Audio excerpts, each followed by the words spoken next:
გადავდივართ დღევანდელი დღის კიდევ ერთ მთავარ ამბავს. ისრაელის თავდაცვის ძალებმა და სასაზღვრო პოლიციამ დღეს უშედეგო მცდელობა განახორციელეს. დაეშალათ უნებართვო ფორპოსტი, რომელიც ისრაელელმა სამოქალაქო პირებმა დაარსეს პალესტინურ ქალაქ უსრაში, დასავლეთ სანაპიროზე, ნაბლუსთან ახლოს. მან შემდეგ, რაც როგორც ჩანს, არმიის გეგმა მედიაში გაჟონა, ათეულობით ისრაელი აქტივისტი შეიკრიბა ამ ტერიტორიაზე პოსტის მხარდასაჭერად. ეხლა უკვე 3 დღეა, რაც ეს ინციდენტი გრძელდება და ის მოიცავს პალესტინური სახლის დროებით დაკავებას და მეორე სახლის ალყაში მოქცევას.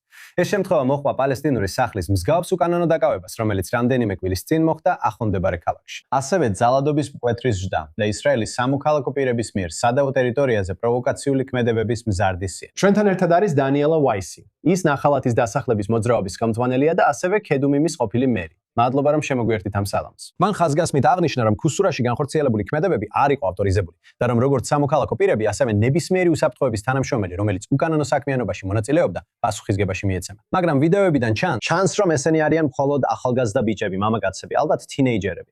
ნახეთ, მე მესმის, რომ ეს არ არის ტერორიზმი იმ გაგებით, როგორც პალესტინელები ამ რეგიონებში განსაზღვრავენ მას. რა თქმა უნდა, მე ეს ყველაფერი ვიცი, მაგრამ შეგიძლიათ ამ ქმედების გამართლება და ახსნა ამ ეტაპზე? ჩემი აზრით, რაც ახლა ხდება კუსრას მახლობლად და სხვა ადგილებში, არის მიმდინარე ბრძოლა იმ ტერიტორიებზე, რომლებიც არაბებმა დაიკავეს. ეს საპირისპიროა იმისა, რასაც მედიაში ამბობენ. ოსლოს შეთანხმებებს არ იცავენ არაბები. და რასაც ეს ახალგაზრდა ბიჭები და არა მხოლოდ ისინი მე საკუთარ თავსაც ვრთავ იმ ძალისხმევაში, რომ დავიცვათ სახელმწიფო ქონება, რომელიც უნდა გათავისუფლდეს და გამოყენებული იქნას ებრაული თემების განვითარებისთვის. და ისინი მუდმივად ასე არიან. დავიწყოთ ABC დაყოფით, რომელიც თავიდანვე ოსლოს შეთანხმებების დაყოფით ტერიტორიების ABC დაყოფა თავიდანვე ხელოვნურია.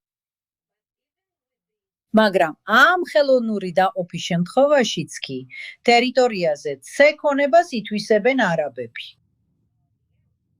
რასაც ახალგაზრდა თაობის დასახლებულები აკეთებენ, არის ის, რომ ცდილობენ თავრობის მიწა დაიცვან დასახლებების მომავალი განვითარებისათვის. და ეს, რა თქმა უნდა, არაბებს არ მოსწონთ. ვამბობ, რა თქმა უნდა, იმიტომ რომ მათ ეს სურთ თავიანთი სოფლებისთვის და ჩვენ ვიტოვებთ ამას ჩვენი მომავლისთვის. საზოგადოებისთვის, ასე რომ ეს მუდმივი დაპირისპირება. ეს სადავო ტერიტორია. და მე ამას ვხედავ, მაგრამ მინდა კიდევ ერთი ასპექტი აღნიშნო, მაგრამ ზოგადად, იცით, ისრაელელები და ზოგადად ვითქვი, შეუძლიათ გაიგონ, იცით, პალესტინელებისადმი მტრულობა ამ რეგიონებში, რაც თუმცა თლიანობაში, თვითნებურ ძალადობაში არ გამოვლენილა. ისრაელის დასახლებების ათწლეულების განმავლობაში. ასე რომ მე ვიცავ ამ საზოგადოებას, მაგრამ დაპირისპირებები არმიასთან, იცით, ეს ჩვეულებრივი მამაკაცები და ქალები არიან მთელი ქვეყნიდან, რომლებიც მსახურობენ ალბათ ისრაელის თავდაცვის ძალების ისტორიაში ყველაზე რთულ პერიოდში.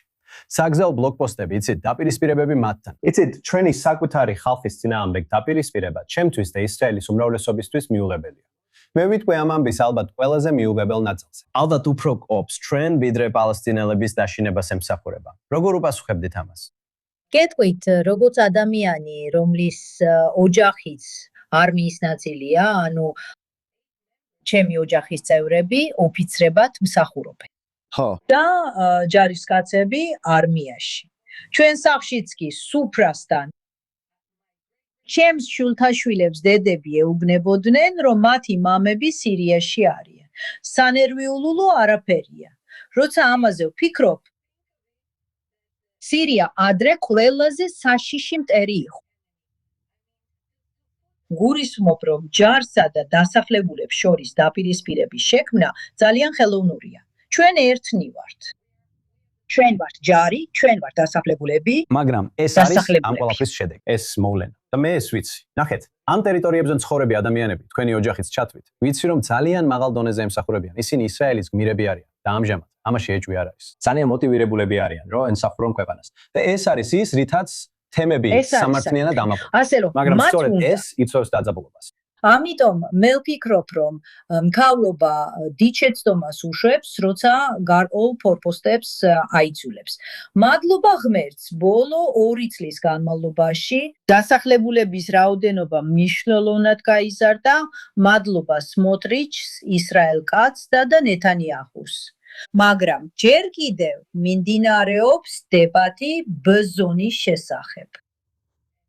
და მე ძალიან უჭერ მხარს სახელმწიფო მიწებზე დასახლებების შექმნას ბო-ზონაში. რადგან ოსლოს შეთანხმებებმა დაკარგა არსებობის უფლება 7 ოქტომბრისა და მიმდინარე თავდასხმების გამო. ბოლო დროს ჩვენ მოვისმინეთ თავდასხმის შესახებ, რომელიც დასრულდა 2 მკვლელობით თელი სოფლის მახლობლად, რა აზრი ქონდა თავდასხმას. და თქვენ ნახეთ ეს, როცა ვსაუბრობთ ვიდეოებზე და ფოტოებზე, რომლებიც აჩვენებს რა ხდება, რა აზრი აქვს ქვების სროლას ადამიანებზე, რომლებიც ლაშქრობაში მიდიან. და ჩვენ ზუსტად დავინახეთ, რომ ადამიანები ლაშქრობდნენ და ეს იყო ბუნებრივი ქმედება, არაფერი, არანაირი ქონების მითვისება, არც დაპირისპირება და შემდეგ ქვების სროლა. ქვების სროლა თითქოს ოლიმპიადაზე სპორტის სახელობად იქცა. და უფრო უარესი ვიდრე ეს. დიახ, არა, უფრო უარესი ვიდრე ეს. უარესი ვიდრე ეს. პალესტინელთაგან ნებისმიერი დასავლეთ სანაპიროდან. ესმით, რომ საფრთხეები რეალურია და ბევრად უფრო მწვავეა ვიდრე ის, რასაც ისინი აწდებიან. ეს არ არის დასავლეთ სანაპირო. ეს ვიწრო ტერიტორია. ეს არის ქავარი ნაწილი მდინარიდან ზღვამდე. ისრაელის დაბადების ადგილი ამ ნაპირზეა. და ეს უბრალოდ ნაპირი არ არის, ეს მთავარი ტერიტორია.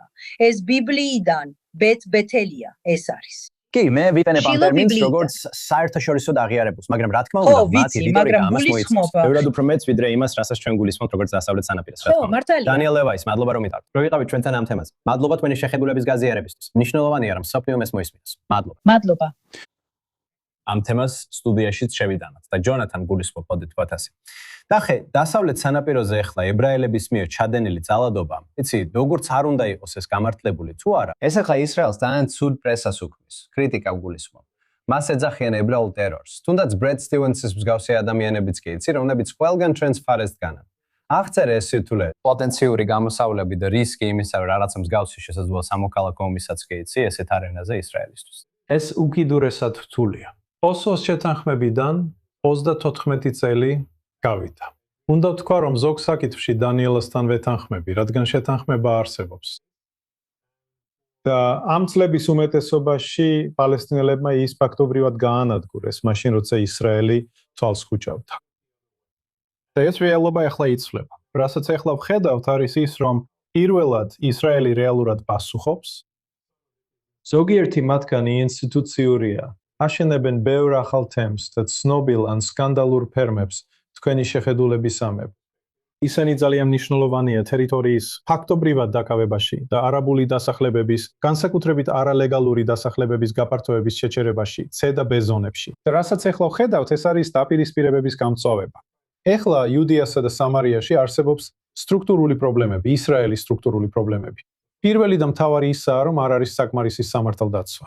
ის ფაქტი, რომ ამ მოვლენებს ხედავთ. და დიახ, და ის ფაქტი, რომ პოლიციას და ისრაელის თავდაცვის ძალებს დიდი დრო სჭირდებათ რეაგირებისთვის და უჭირთ.